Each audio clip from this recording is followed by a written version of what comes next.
Boys, Tell happy us. day. How are you? Happy day. It's a great day. Happy day.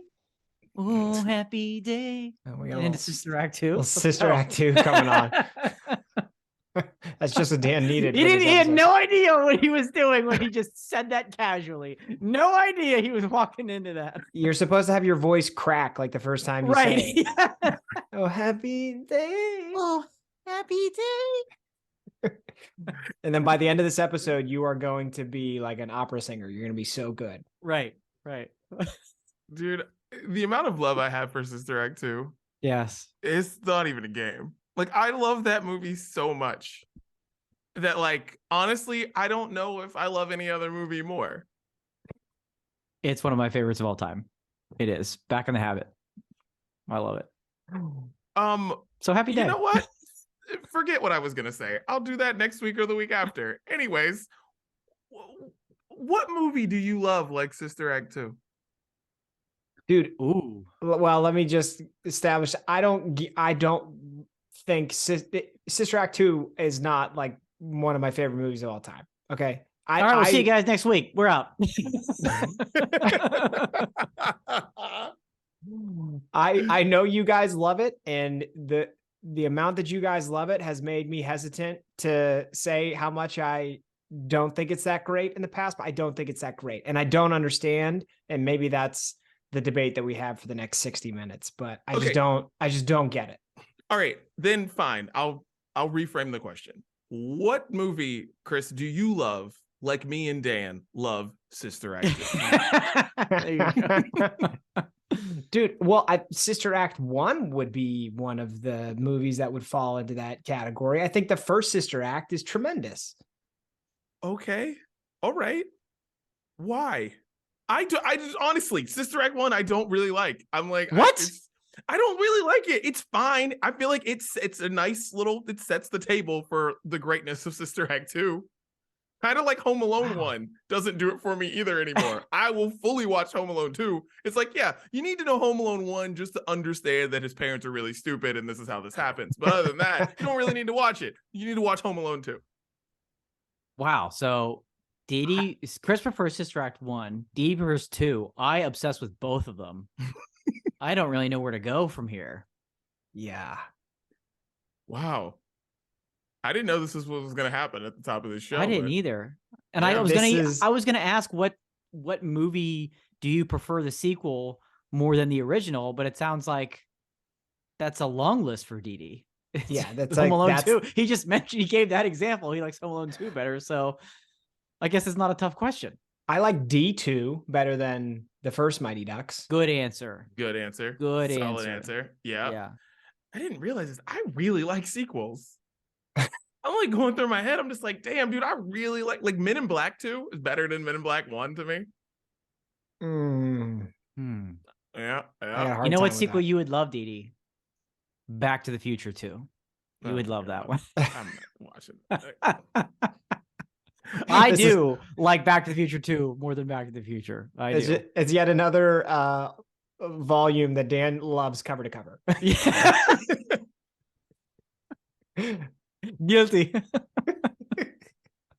Oh man. Wow. I guess this is a good topic for later on. This is the debate that people need in 2023. Yeah, this is what we need. This is what we need. Yeah, because it's like my head is like spinning with sequels right now, but we have other things to talk about today. Yeah. So we'll get back to this later on. Okay. Yeah. All just because you said happy day. All because I said happy day. I didn't even think about it.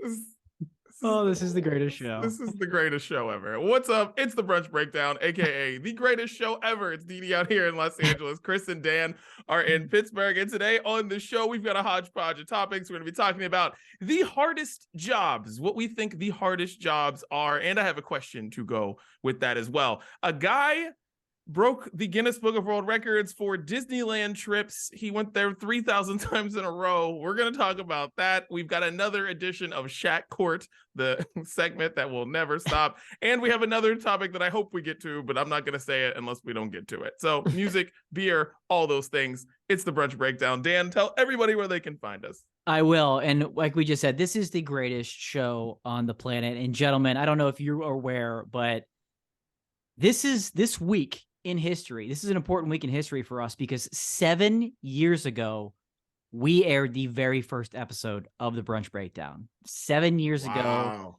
this week. Now, there was a bit of a break that we took in between there because we're over 130 plus episodes into this portion, round 2 of the Brunch Breakdown. I don't know how many we did the first time around. It feels like it was at least that many.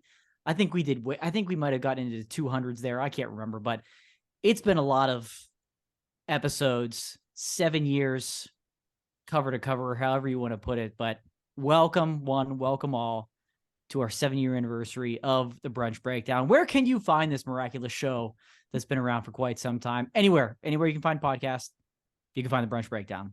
We've been around that long. You can find us. Just search Brunch Breakdown. New episodes every Wednesday. Hit follow, hit subscribe, wherever you prefer to listen. Let the episodes come to you first thing Wednesday morning.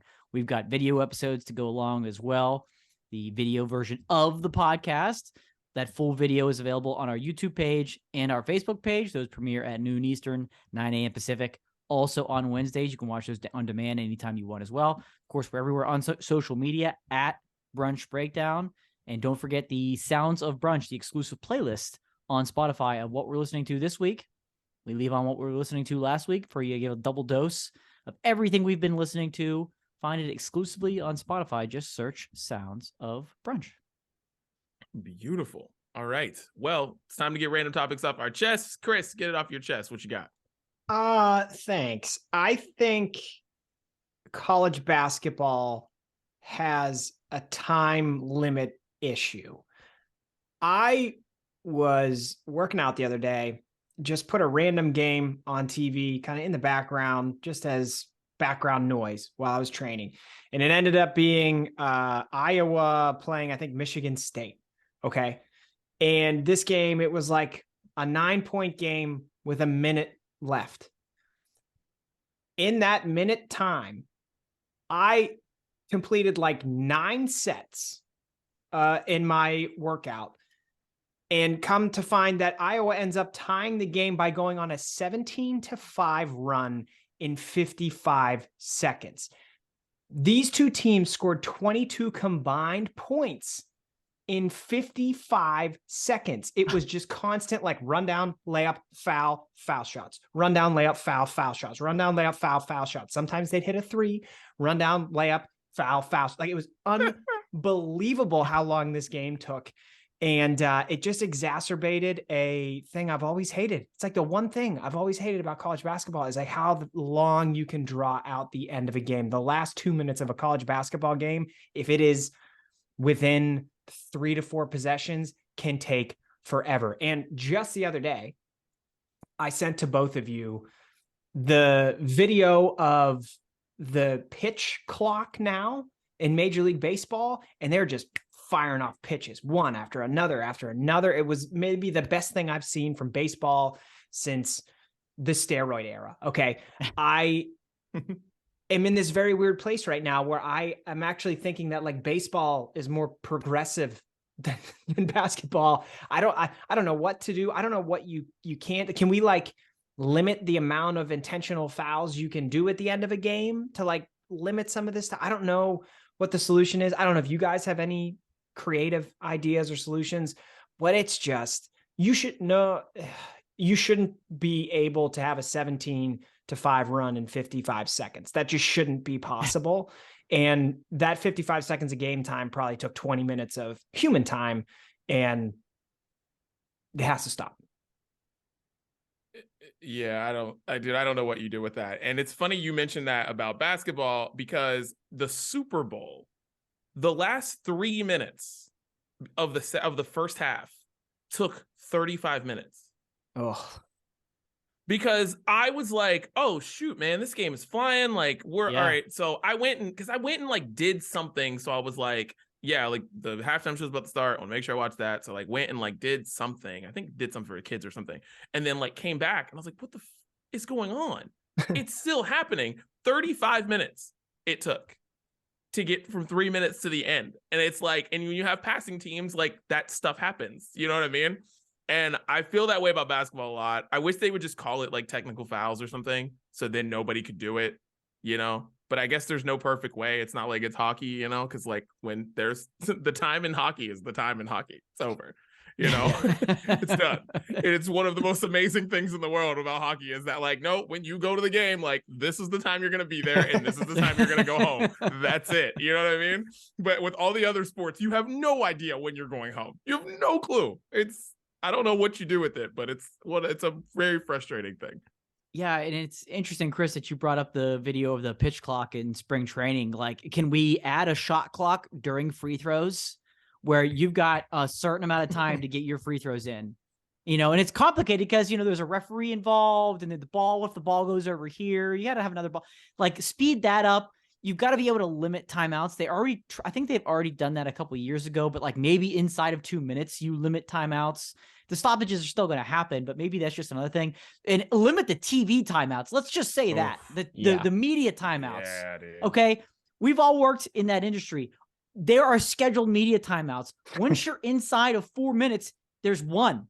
There's one. All the rest is bonus money. It's bonus freaking money inside of 4 minutes. So stop that. Enough. Find another way to do it. There's so much stoppage time that we can have. You could find a way to put advertisements on during a free throw, right? Do something else. Do a little picture in picture. All right. I watched Monday Night Raw. They're doing picture in picture with commercials so we can watch live wrestling. Can we do that with foul shots? Maybe speed this thing up, keep it moving. Just a couple ideas. Yeah. And I think they can also go to video review for like more things in the last minute than usual. Yeah. You shouldn't be allowed to do that. That's ridiculous. Stupid. Anyway. Yeah. And there's advertisements all over the field, the court, everywhere. It doesn't matter. All over. It doesn't matter. The ice, any sport, there's advertisements everywhere. Oh yeah. In basketball, you know, they have that camera on the top of the thing and then it'll like come down and show you the hoop when the ball goes in. There's an ad on top of the backboard. Like there's ads everywhere. Yep. Yeah. Every single place. So yeah, this stuff needs to change. I think, and I really think that like Gen Z they are the ones that are making a lot of these changes happen. Because I feel like baseball's all their decisions with putting the guy on second place and second base on extra innings and stuff. This is all future generation stuff that's happening. So like, and basketball's problem with and football's problem with Gen Z is that like they don't want to watch the whole game. They rather watch like the condensed versions on YouTube and stuff because the games are so long and no one wants to spend 4 hours watching something. So yeah, we'll see. True. Dan, get it off your chest. All right, boys, if you remember last week, I kind of attacked men in their 20s and 30s who dress like bums. If you remember, if you recall. If you haven't, pause, go back, take a listen, come back. We'll be waiting for you. Okay? Because guys look like bums. Women look fantastic. That's just how it is. I realize now, in just a week's time, that maybe my criticism was a little too narrow. Okay. And I'll start by asking you this question. Can either of you name me one place where you most definitely, guaranteed, will not see anybody wearing blue jeans? Where you won't? Where you won't see anybody wearing blue jeans. I'm talking like, I'm not like nice jeans, like black or anything. I mean, blue jeans. Where can you go where you know you would not find anybody wearing blue jeans there? And are you talking like the bar and restaurant scene? Because that was kind of literally anywhere. Oh, like just Earth. Okay. Earth. The gym. Probably. Depending on what state you're in. Unless, yeah, I mean, I guess Planet Fitness is always a wild card, but most of the time. Okay. Church on a holiday. No. Wrong, sir. Because there's lots of like nice jeans that people wear with nice It used shoes. to be. It But- used to be church. That But used on to be a Christmas dancer. though, specifically Christmas. No, I've seen it. Easter? I've Yeah, seen it. I've seen it. Blue I've- jeans. People wear blue jeans with like a sweater and nice shoes and think that it's okay. Yeah. I seen it. I seen it. I Sorry. did. Because earlier today, I was at the theater. Okay. Out of the theater, which, by the way, if Beetlejuice the musical is coming to your town, go see it. It's incredible. It's amazing. Dan. I had no idea what to expect. This thing is brand new. It's obviously Dan. based off of the movie. Dan, stay on track. Stay on track. Flip that Back to off. where we were. Flip that off. Tag Beetlejuice the musical. This is going viral. It's happening. But I was just astounded by the amount of people wearing blue jeans, to not nice jeans, blue jeans and sneakers at the theater. Literally blue jeans and sneakers. I didn't see one person go, oh, there's my chess segment. That's not how it went. Multitude of people walking around a nice theater at a musical on a Sunday matinee. Like, the theater used to be the one thing where you'd get up and get dressed for. It's kind of a big deal. It's usually a pricey ticket, right? The theater, church, like we just used an example, weddings. I've been to a wedding where I've seen somebody wearing blue jeans. Mm, Blue. yeah, that's bad. That's I've tough. seen it. I've seen it. Yeah. Ooh. Like nice restaurants, even like steakhouses. Like, I feel like there's some people that just think that they can get away with it, and they just do it. Like, these places have dress codes, but they still don't. The only place that has a dress code that will actually throw you out is like a country club. Okay, maybe that's the one place you can guarantee to not wear jeans. But everywhere, people were wearing jeans, like blue jeans, and I love jeans. I do. I wear them all the time. A variety of colors, styles. They're fantastic. All right, I'm a jeans fan. All right, but like, there should still be like just a handful of places, just a few in this world where we have to get dressed a little bit nicer than blue jeans. But seriously, go see Beetlejuice the musical. It's amazing. The cast, the visuals. I can't speak any more highly about it. It's fantastic. But don't wear jeans when you go to see it. That's all I'm asking. No blue jeans. Wow. I mean, just your love for Beetlejuice the musical. Guys, listen, if Hamilton's coming to your town, Forget it. No. Beetlejuice the musical. I'm telling you. Blown away today. Blown away. Great songs. Great adaptation of a wonderful movie. Amazing. Yeah. I got nothing except for all the amazingness. I got nothing. My God. All right. I got to get this off my chest, guys. I don't know if you know this, but LA's underwater. # pray for LA. And also a lot of parts of Southern California that aren't usually have this, not just in the mountains, places like, you know, closer places to LA, like Malibu, Santa Clarita, whatever, getting snow. Okay. This weather's trash. And for all you people in other parts of the country who are like, oh man, you guys got a little bit of snow, you got a little bit of this, a little bit of that. Screw you guys. Screw all of you. Because I left your weather. A lot of people here, we left your weather. We don't have your weather anymore. Okay. We don't want your weather. And we have your weather. And also, it's not built for your weather. Okay. So whenever it rains a lot here, the roads don't drain. So you just hydroplane everywhere. Or you're just underwater. Like, where I used to live in Burbank, next to the Burbank airport, favorite airport, was like underwater. Because cars were stuck in the water. Ooh. Insane how crazy this is. And I just, want to say to people, # pray for LA. And we're still going to be, it's sunny today, but there's going to be more rain coming. And we need your help. Because also, our houses are not built like your houses for all this severe weather.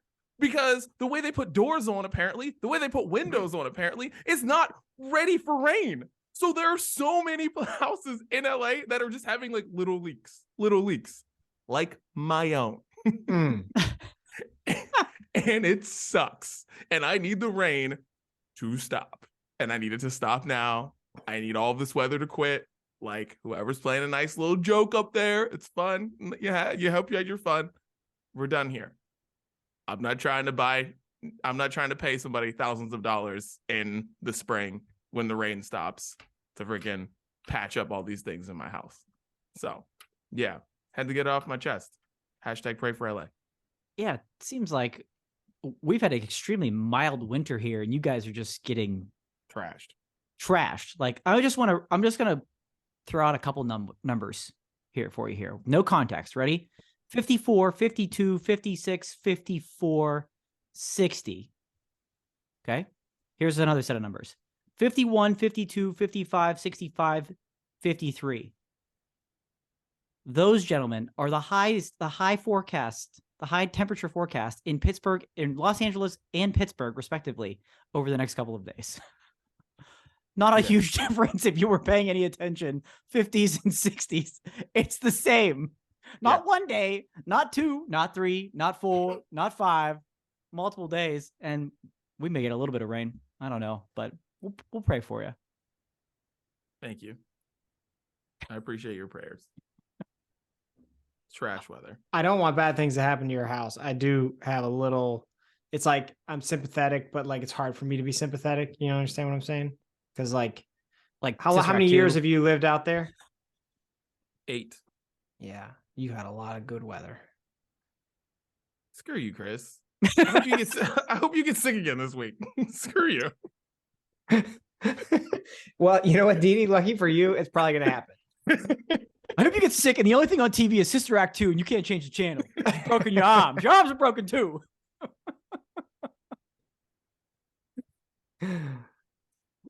Oh, happy day. All right, let's get to some beer. It's Brews Day. Chris, what are you sipping on? Well, I don't have any beer because I've been sick as shit. So I have a nice tea. That's my Brews Day today. What's in your tea? How do you make it? What's your go-to? And don't just say it's a nice tea either. you just describe that as you do every beer. You gotta give you got a little it's good. Lemon, you got a little honey in there. Come on. I don't really I don't really do anything special to it. It's just a chamomile tea that I have before bed. I have a lemon ginger in the morning. But this is my nighttime tea. So trying to settle in for, a nice conversation with the boys. All right. I like it. All right. Well, I do not have the beer with me, but I am going to talk about it. 21st Amendment Blood Orange IPA. I love it. It's a friend of the program. It's amazing. I had one this afternoon while watching the Jake Paul Tommy Fury fight, which everyone decided this was going to be the fight that they all took seriously. I don't know why. I was really confused by it. The whole production just really annoyed me more than anything, because I was like, these were fun. No one thought that he was a real boxer, even though he would say it. But then, if you're going to go into the ring and fight someone, I don't care who you are. Yeah, believe you're a boxer. That's fine. We don't have to. Don't try to talk to us like we think he is going to fight. He's going to be the next heavyweight champion or something like that. No one thinks that. We're all here for fun. And they made it not fun. But the beer was good. And the sandwich I made was really good too. So, shouts to 21st Amendment for saving my afternoon. You love that beer. It is a friend of the program. Oh, dude, it's so good. Well, all right. Guess I'm the only one drinking today. But listen, this isn't about the beer I'm drinking. This is a Corona Premier. All right. It's actually a wonderful lighter side beer. It really is Corona. Because it's summertime on the East Coast. That's fantastic. However, that's not what I'm here to tell you about today. We received some very unfortunate news in the beer industry this past week. Platform Brewery, who I've featured on this program many, many times with their Martian Sours, the Yammy series, if you recall. I think I had a Yammy not that long ago on the program, has shut down. Just shut down. And it's terrible news for lovers of their beer. It's terrible news for the city of Cleveland, frankly. They had a number of locations. They brewed all their beers in Cleveland. I've visited there many times, many locations. They were purchased by Anheuser-Busch many years ago, and things just went downhill from there, unfortunately. There was also some not so great news about employees and relations and things like that going on within the company. So that was a reason not to root for them, but a lot of people lost jobs and we're going to lose a lot of good beer. And that's an unfortunate thing. So if you can find any platform, grab it up while you can. I think they're going to be making like 3 flagship IPAs. It's still going to be available. They're going to brew those somewhere else. You'll be able to find those, but the sours, the stouts, the yammies, my friends out there, our listeners in Cleveland, if you can get me some yammies, please get your hands on them. Send them to your boy. Any Martians, anything, send them to your boy. Send them to your boy. We'll do what we can. We're going to hold on to them because that's why I didn't open up a platform, because I only have a couple of them for the rest of my life now, apparently. So I didn't want to share one. Wasn't ready to open one yet on the program. So cheers to platform, RIP, and I'll enjoy this Corona premiere on you. Damn, that's a heartbreaking Bruce day. Yeah. Brutal. Shit. Brutal news. Wow. Yeah. Well, RIP. RIP and cheers. Pour one out for you. I'm not going to do it here because it's carpet. Cheers, boys. All right. Well, let's get into this first topic because I just ranted about rain for a little bit. I had me thinking. So I went to check my mail in the midst of the hashtag LA blizzard, which amazing to say. Because all we're getting is rain, really. But anyways, I went to check my mail and it's there and realized, holy shit, there's no way in hell I would ever be a mailman. That's the hardest job in the world. So to you guys, what's the hardest job? Because like man, why would you ever, you're delivering other people's shit in this weather or in whatever weather it is, wherever you live, they're delivering the mail still all the time. And I'm like, wow, like hardest job. What's the no rain, nor sleet, nor wind, nor snow, or what? That's like part of what you got to agree to, right? Brutal from the beginning. No way. It's the hardest job to you gentlemen, because I've been thinking about this a lot. Dude, that's so funny you said that, because we on Saturday went to do a few things as a family, and like something I noticed on the way out of our township was a walking mailman going door to door, dropping off, and like that, those people still exist. There's the people that are in the mail trucks, and then there's like some of them, like in more like if you're downtown or you live in like urban areas or anything like that, like oftentimes it's somebody walking from door to door, which is crazy. So this is hardest job, right? Is that what you said? Worst job, hardest job? Hardest, I think. It's the hardest. Dude, this is weird. But I saw this recently on either Instagram or TikTok, where it was like this profession where these guys get paid, guys and men and women get paid like crazy amount of money to do this one time, but they have to like change these. They basically have to like climb up service tower poles that are like unbelievably high to change like one light bulb. Okay. And they get paid like $20,000, $30,000 to do it like 4 times a year. And like heights, no, Chris does not do heights. I cannot imagine, like, that's awesome. You get that much money to do it once, but like risking your life to change a light bulb, that seems like the hot, that was the first thing that came to mind to me, because I just can't imagine putting your life on the line to do that, climb up that high. Like these people climb up so high that like when you look down, I've seen the GoPro footage, like you're above the cloud line. So you can't even see the ground. Like it's crazy. I could never imagine doing that. Yeah. Like even just like cell phone tower workers who have to go up to the top of those. But like, yeah, the ones you're referring to, Chris, are just like out in the middle of the Midwest somewhere where there's a farm. They've got like these ridiculous things just sticking up into the atmosphere, and you got to get up there. You got to get up there somehow. Yeah, no way. Yeah, heights is a big one. Like a roofer, like a commercial roofer, not residential. You get like no way a roofer, and those guys are usually just hooked in, so in case they do fall, you know what I mean? It's like, well, if you fall, we'll catch you, but you can still fall.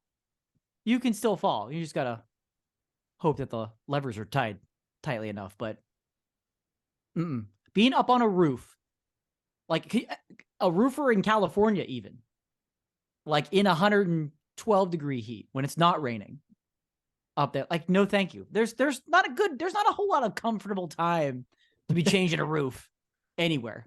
There really just isn't. Well, the only time you can change a roof is when it's hot. Pretty much. You know what I mean? Like, you can't do it during rainy. You know what I mean? Like, I know there's a longer length of time that you can do it here, but like at home, like I've worked on roofs at home, and like you're in 100 degrees in the middle of July on top of a roof, putting down like all this black whatever the hell that you're just like putting on. Yeah, that shit sucks. Like, regardless. Yeah. Yeah, no thank you. No thank you, roofer. Could you do that job, these jobs, climbing cell phone towers or whatever the hell you're talking about, which our friend of the program, JW, used to do, which he tells stories like that, and I would be like, what the hell? How? What? I don't understand. But would you do those jobs that you don't like for $1 million a year? Oh. No, I don't think I would. I truly don't think I would. I don't think I would risk, because the one that I said, like, you're risking death. No, I would be a roofer for $1 million. Damn. The more I think about it, like the physical labor involved, it's just so much. Like, I could just keep making what I make, not close to that, but be fine and safe in my house. I don't know. I wouldn't do Chris's tower job for $1 million. I would strongly consider being a roofer, like high up there, heat. I'd probably do that for $1 million. I wouldn't be happy. So the money would make me happy, but I don't know. And like a postman, I couldn't do the they postman. work all the time. Like postman, like garbage men, it feels like that's not the hardest job. That job just sucks. Yeah. It just sucks. But they, they'll get, it happens here where if they get that much snow, they'll be like, we're just not doing the garbage today. We're just not doing it. It's pretty rare for that to happen with mail. I think that limits a little bit further where they're like, we literally can't go out there. But that's another one where you're just like hot garbage and wet garbage. Ugh. It's just the day, because those jobs are like I know they're not considered like service jobs, but they are service jobs. Yeah. You're doing a service for us. Like, I'm not taking my garbage to the landfill. You know what I mean? You're doing that for me. Like, I'm paying for it, but it's like you're doing that for us, right? And it's the same thing as mail. I don't have to go to a building to go get my mail. You bring my mail to me when it's snowing or rain and winds are freaking going a million different directions. It's just, I could be a mailman, but on those days where the weather sucks, I have to go do stuff for other people, not me, not my family, like other people. Nah, I'm good. That's where the problem would go, is that. It's the same thing with like being a roofer. It's like, I'm doing this, I'm on the roof for somebody else, and it's 130 degrees outside. Yeah. And I'm doing this for someone else. Like, I couldn't do a job where I was doing it for someone else. Like a coal miner. Sucked. Like a coal miner that you're down there and you're just like, who's this for? You know how much money, when you know how much money you're making the people you're working for, but you're not. Yeah, that's tough. I got the black lung pop. God. All right. Well, let's get into another topic from a guy who is just a big something. I don't know what to call it. I don't know what to call it, but a California man broke the Guinness World Record for visiting Disneyland almost 3,000 times. 2,995 trips to Disneyland in a row over 8 years, 3 months, and 13 days. Yeah. Every day that the park has been open since 2012. So you have to get out the COVID time when Disneyland was completely closed. So that's where like the year discrepancy comes from. So anyways, so what do you think? I'm disgusted. About our friend Jeff Wrights, 50 years old. That's absolutely, that would be his name. If they were writing a script, they would be like, we'll call him Jeff.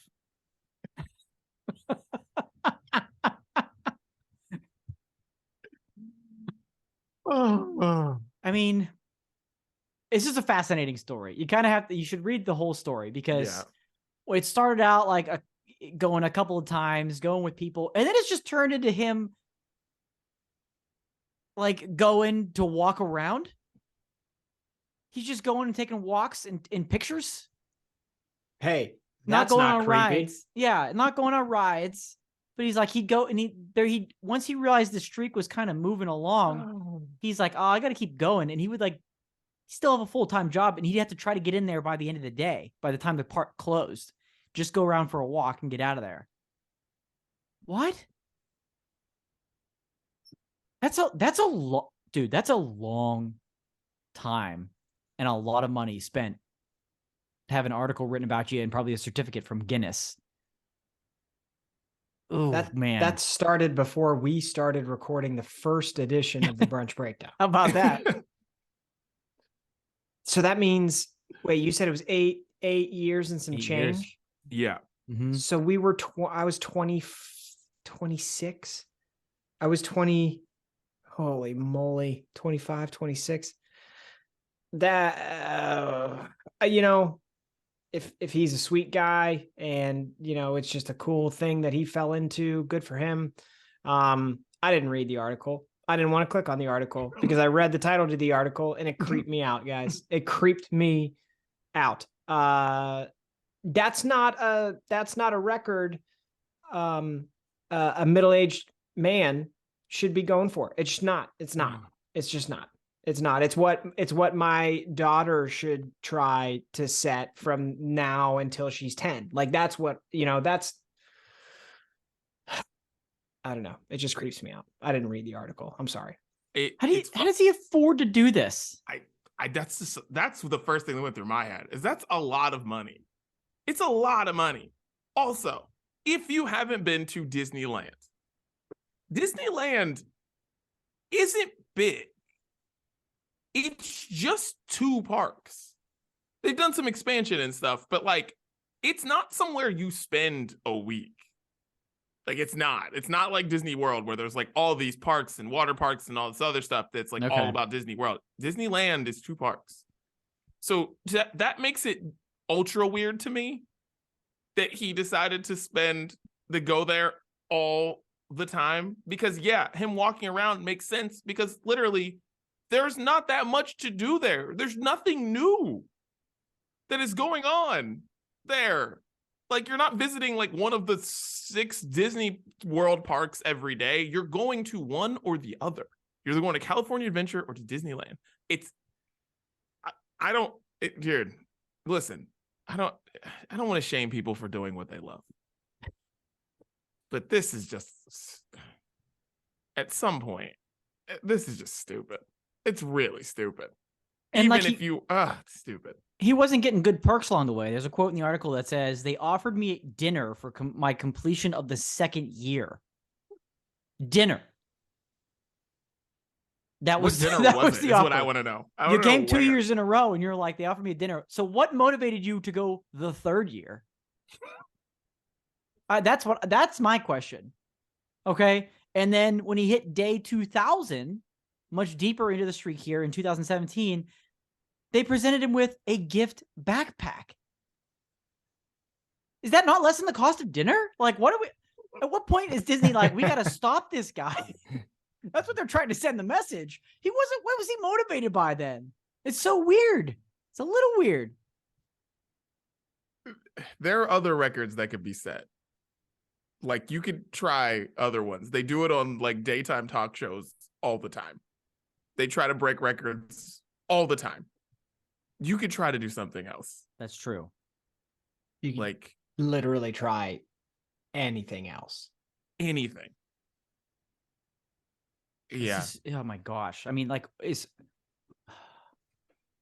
trying to think if you would be willing to go anywhere for 8 consecutive years. Yeah. Pick one thing that you really love, and then would you go like do that one thing No. every day for 8 day. years? Every day. Even the best things, No. I need like a break from sometimes. No. I mean, like, the only thing I could think of is like, if you had, because even people who have like season tickets to baseball, they don't go to all 81 games. Oh, right. Yeah. You know what I'm saying? And if Right. they do, it's like, I mean, you're a lot if you do. You're retired. I mean, you're retired if you do. Hey, it's just there's so many games, and even with any of those sports, I feel like people are always like, I don't really need to go this week. They're playing Wofford. Right, exactly. We had season tickets to the Penguins when they were winning Stanley Cups, and we're like, I don't. It's Tuesday. I don't want to go to a game. Like, I just don't want to. Yeah. Like, I guess the dedication is I don't know. Is that commendable? Is that crazy? I don't really know, but it's the dedication is the only part. Because like, how do you just keep going? He needed to turn it into something. It would be commendable if it was like, you do like a walkathon, and for every mile you earn money to give to a charity. Like, he should have turned this into something early, where it's like, every day that I keep going, this company's going to donate this much money to whatever charity or something like that. But he never did that. He just wanted to go there. And that creeps me out. And like, back to your earlier point, Chris, about like, he's 50. That's it. So he started this at age 42. It's a lot. It's a lot to process. And he's now 50. Could you pick a weirder 8 years in someone's life where this would be, you'd look at this differently? Like, that's probably the weirdest period in someone's life. I could see an old person doing this. I could see a young person doing this. I could see someone in their 20s and 30s doing it just to get followers on Instagram, which he does, by the way, 27,000. 42 to 50 is a weird time to decide to do this, Jeff. He spent his 40s going to Disneyland. Yeah, is it still the happiest place on earth every time you go?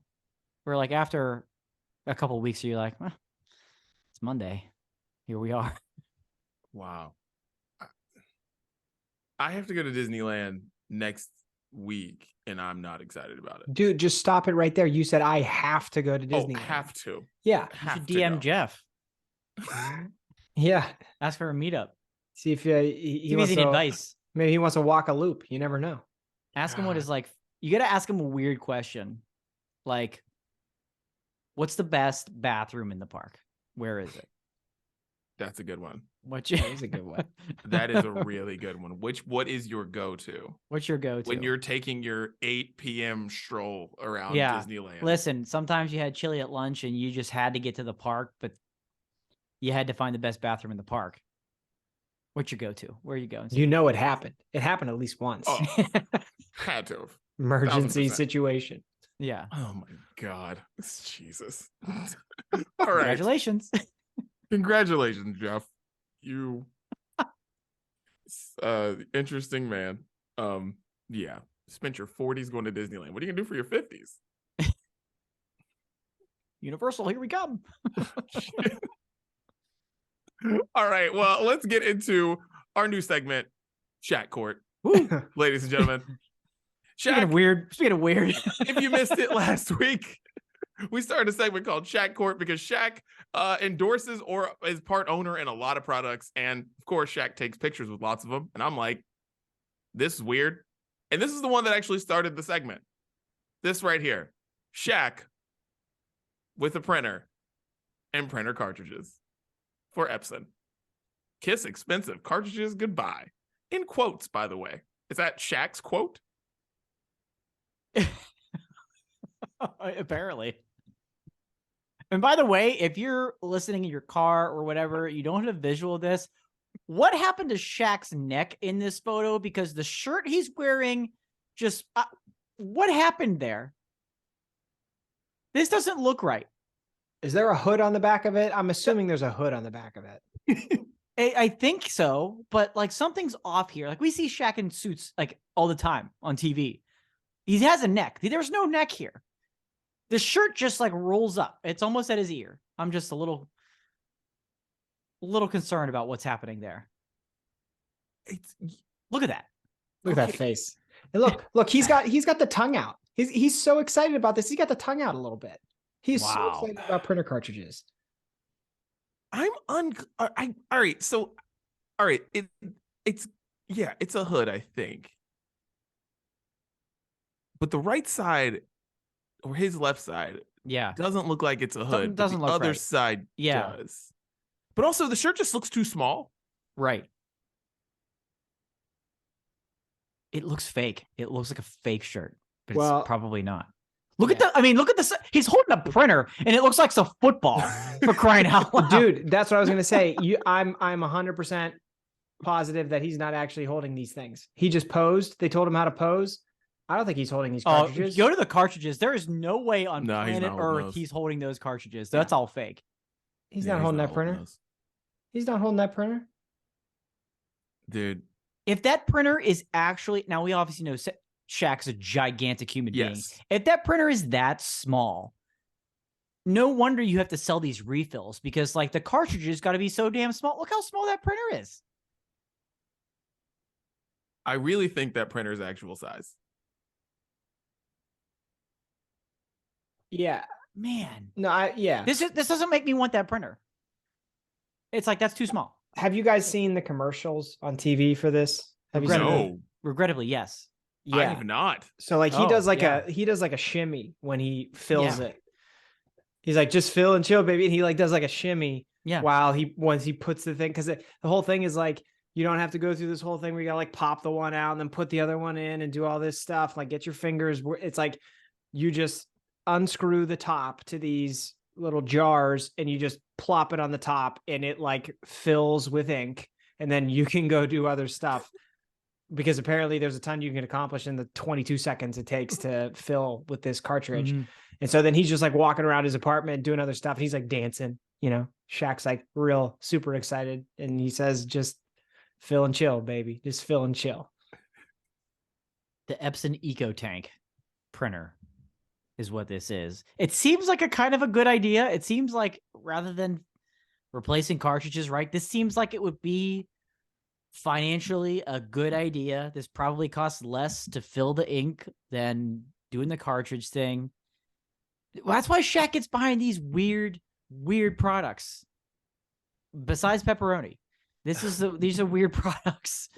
And I don't know if this is genius or stupid, but he's been promoting this thing for a while now. We've seen the TV commercials. Kiss expensive cartridges goodbye. I mean, why not? Okay. Do you guys own a printer? Yes.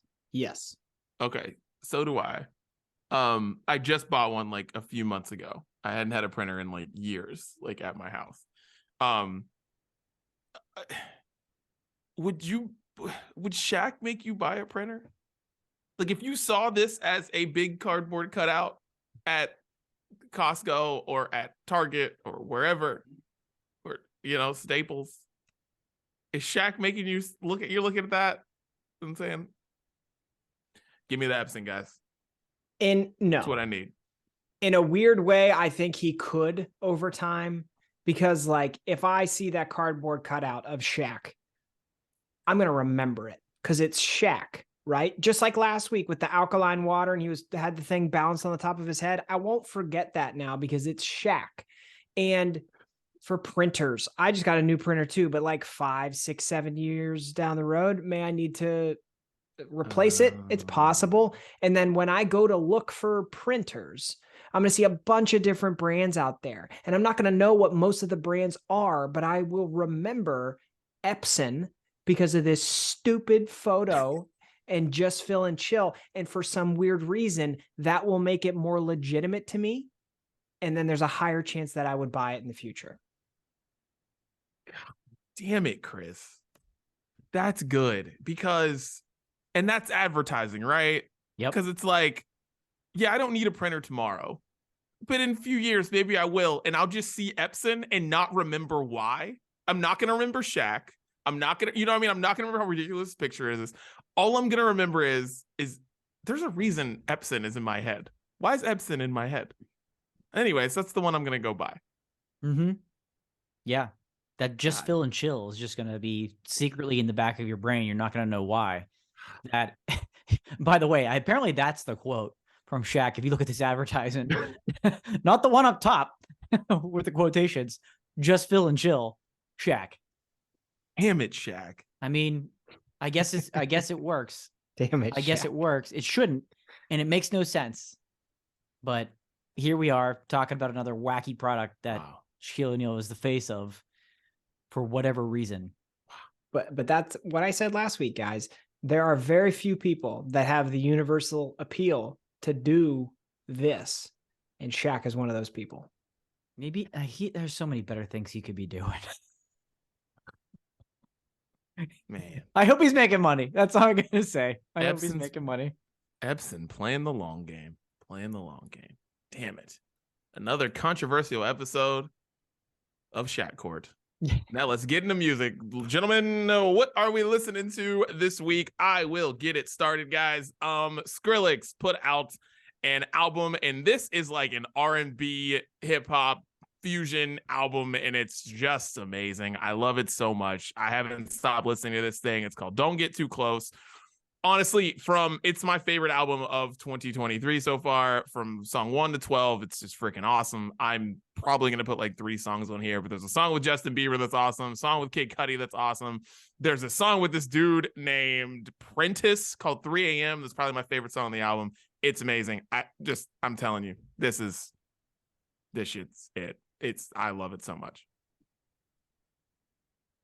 All right, not to be confused with the 90s hit 3 a.m. by who's that by? Damn it, who sings that song? Someone's yelling right now and I can't think of who it is. All right, well, I think about it. First up for me, Churches. That's right, with a V. Churches with a V. Released a new single last week called Over, and it doesn't sound like this is a sign of a new album quite yet. They're still kind of doing some touring and stuff like that with the previous album cycle, but they loved this track so much and how it turned out. They wanted to release it, and I can clearly tell why. It's great, and it has some parts that like are reminiscent of older tracks. Like we haven't heard Martin sing on a track in a while, and he does, and I love it. It's good to hear that again. So it's just a really great song from the synth pop group known as Churches. Yeah, nice. Good song. Really good song. All right, my first one, I have been looking for some music lately I'm always looking for music to kind of get me energized, but even more so lately because I was almost quite literally dead for 48 hours earlier in the week. So for whatever reason, Set Your Goals popped into my head, and their album Mutiny, this is not new. Okay. This is from 2006. The song Mutiny, which is the title track of the album, and Dead Men Tell No Tales, there's like the one song feeds just like completely seamlessly into the other, where it builds up into actually playing the song Mutiny. It's hard for me to explain how much it fires me up. It was never on I have like this list of songs where if I'm going for a 1 rep max PR on like the squat or the bench or the deadlift, I have a set of songs that I choose from to get me like ready to perform. This was not on there. I'm kicking myself because I probably missed a lot of PRs in the past because I could have played this song and hit it. But it filled a gap in my life this week listening to this album. And so I'm going to make everybody else listen to it. And I hope you enjoy it. Wait. You said almost quite literally, and somebody better write that song right now because it's a great title. Almost quite literally. Go with it. Almost quite literally. Brunch. All right. My guy, Out of Sight, put out a new song called Feels Like, and I love this song. Out of Sight makes great, upbeat, up-tempo, very feel-good music. And I just love Out of Sight. Out of Sight means a ton to me because he is the reason why people took Radio Disney Sports seriously in the building, because I was like, he's coming in, let me try this. This is going to work. And it worked. And then we had like 3 years of awesome stuff. So, and he's the reason why. So I love Out of Sight for that. But anyways, Feels Like, Out of Sight. Check it out. Nice. I think I just realized almost quite literally you just X'd out Beetlejuice brunch, and now I'm really sad about that. By the way, Matchbox 20, 3 a.m. I know. I'm sorry. People are probably yelling, Tyler, put it on the playlist. Anyways, yeah. Put it on the playlist. Next one up for me is from a group called Vinyl Theater. And I used to rock this band years ago. And when I mean years ago, I mean like before this podcast started in 2014. That's when I first discovered this band. Was that when Jeff started walking around Disney? The beginning of Jeff's journey. And I haven't really heard a whole lot from them lately, to be honest with you, here and there. But I heard this new track this week that they just released called Vile. And I'm in love with it. I love this style for them. It's just a really catchy kind of like pop alt song. And I hope it's more of it to come. And I hope they kind of resurface, hear more from Vinyl Theater and their new song Vile. All right. I found a TikTok account that is just strictly emo and pop punk live throwback performances. And I've been binge watching it lately. One of the ones that I came across was from a band called The Movie Life. And then so I binged a bunch of Movie Life from the early 2000s. From their EP from 2001, which is titled The Movie Life Has a Gambling Problem. Their song Hand Grenade is just one of my favorites. They were one of the first bands in that whole drive-through records kind of explosion that happened. And I love them. And I forgot that I loved them until I remembered that I love them. And I still love them. And I hope you love them. Nice. A lot of love. Yeah. A lot of love. I love that. All right. Let's see. Last one. All right. You know what? Forget it. Jonas Brothers put out a new song, Wings. And I like it. I like it a lot. I'm excited for their next album that's called The Album. Silly. I'm excited for it. But anyways, Wings. Catchy tune. I like it. Check it out. Boy, the creative juices got flowing on that one. The album. Yeah, the album. Album. Yeah. Okay. Well, then that leaves me with one that thought I might be taking off your table, DD, and that's from your girl Claire Rosenkrantz and her song "Sad in Hawaii." It's been out for a couple of weeks now. I love this song. It's kind of like old school surf rock vibes. A very anti-California right now, kind of giving off that sunny vibe type of thing. But the lyrics kind of paint a very different picture, making the song pretty unique. And it feels like it should be a summer song, and it's been warm enough here where I can there's been a couple of days where it's windows down music weather, and that one gets activated to that playlist, and it's wonderful. So Sad in Hawaii by Claire Rosenkrantz. Okay, that song's been out for a couple of weeks. I've gone back and forth with putting it on the playlist because the reason I have a beef with that song, and this is me being old man, I'm 20 years older than Claire Rosenkrantz, and I can't imagine being sad in Hawaii. But you know who I can't imagine being sad in Hawaii? A freaking teenager. And it really is. So, anyways, yeah, the song's good. I love Claire, but yeah, just being sad in Hawaii. Teenagers, man. I can't. Mm-hmm. All right, my last one, Real Friends, is just confusing the shit out of me. I don't understand how music is released anymore, guys, because we've talked about this before. People put out singles just like all the time, and then like sometimes those singles become an EP, and they release the EP like it's new, but it's not actually new. It's just all the singles put into a thing, and that's what Real Friends did. And that was 2 weeks ago, and then this past week, they released an album that still has all the things that were on the EP in the album, but a bunch of other songs. So I haven't figured out what I'm going to put on our playlist. I'll choose something. The album is called There's Nothing Worse Than Too Late. Again, I love everything they've released so far, but just stop confusing me. That's all I ask. Stop confusing Chris It's 2023, but my music consumption is stuck in 2003. So let's play ball. Yep. It's really freaking annoying. Shouts to Ray Shrimmered, by the way, for they've been promoting an album for the past, I don't know, 9 months and releasing singles for like, it's annoying. Yeah. It's very annoying. Yeah, I hear you. Well, that's it. That's the playlist. Make sure to check it out on Spotify. Sounds of Brunch Boys. Any final thoughts on tonight's Brunch Breakdown?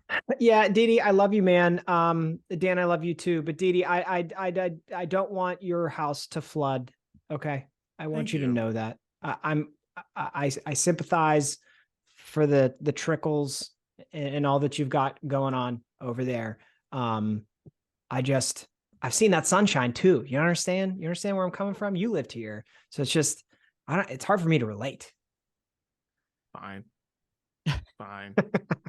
Yeah. In fact, they were coming up next week is don't ask me why I know this. It's the 8-year. It's been the 7-year anniversary of the Brunch Breakdown first episode, right? Next week, I think, is the 8-year anniversary of Chris and I's first trip out to LA. I think that 8-year anniversary, the first one, coming around just around the corner. A lot of good memories there. Shouts to Mike Lang. Shouts to Patrick Hornquist. Shouts to Dead Guy Beer. Oh, that's right. Yeah. Yeah. Emphasis on Dead Guy. Yeah. You know who's a dead guy? Beetlejuice. Go see Beetlejuice the musical. There you go. Final thought. And that's the Brunch Breakdown. We're out.